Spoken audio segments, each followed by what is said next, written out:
అరుణాచలం అంటే తమిళనాడులోని తిరువన్నమలైలో ఉన్న పవిత్రమైన క్షేత్రం. ఈ పర్వతాన్ని అన్నమలై అని కూడా పిలుస్తారు. ఇది సాధారణ పర్వతం కాదు. స్వయంగా పరమశివుడే అగ్ని రూపంలో వెలిసిన స్థలం. పురాణాల ప్రకారం ఒకసారి బ్రహ్మ, విష్ణు ఇద్దరు మనలో ఎవరు గొప్పవారు అని వాదన పెట్టుకున్నారు. ఆ వాదన పెరిగి పెద్దదయింది. అప్పుడు ఆ గొడవ ఆపడానికే పరమశివుడే ఒక అంతులేని అగ్ని స్తంభంగా ప్రత్యక్షమయ్యాడు. ఆ అగ్ని స్తంభానికి మొదలు ఎక్కడుందో, చివర ఎక్కడుందో కూడా తెలియదు. శివుడు ఇలా అన్నాడు, "ఆ స్తంభానికి అంతం ఎవరు కనుక్కుంటే వాళ్ళే గొప్పవారు." అప్పుడు విష్ణువు వరాహ అవతారం తీసుకొని క్రిందకి వెళ్ళాడు. బ్రహ్మ హంసగా మారి పైకి ఎగిరాడు. ఎంతో కాలం వెతికినా ఇద్దరికీ ఆ అగ్ని స్తంభం చివర కనిపించలేదు. విష్ణువు నిజం ఒప్పుకున్నాడు.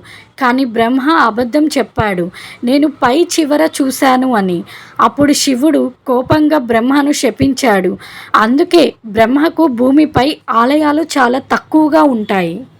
ఆ అనంతమైన అగ్నిస్తంభమే తర్వాత శాంతంగా అరుణాచలం పర్వతంగా మారింది. అందుకే అక్కడి శివుడు అగ్నిలింగంగా పూజించబడుతున్నాడు. అసలు గిరి ప్రదక్షిణ ఎందుకు చేస్తారు?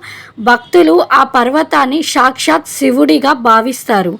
పర్వతం చుట్టూ సుమారు 14 కిలోమీటర్ నడవడం గిరి ప్రదక్షిణ అంటారు. ఇది చేస్తే మనసు ప్రశాంతంగా మారుతుందని, కోరికలు నెరవేరుతాయని నమ్మకం.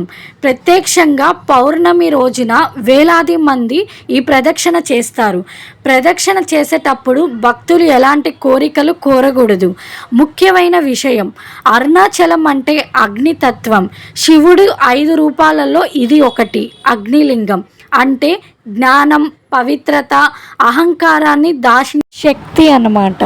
సో మరిన్ని వీడియోస్ కోసం నా ఛానల్ని సబ్స్క్రైబ్ చేసుకోండి, లైక్ చేయండి, షేర్ చేయండి. మళ్ళీ నెక్స్ట్ ఇంట్రెస్టింగ్ స్టోరీతో మీ ముందుకు వచ్చేస్తాను. Until then take care.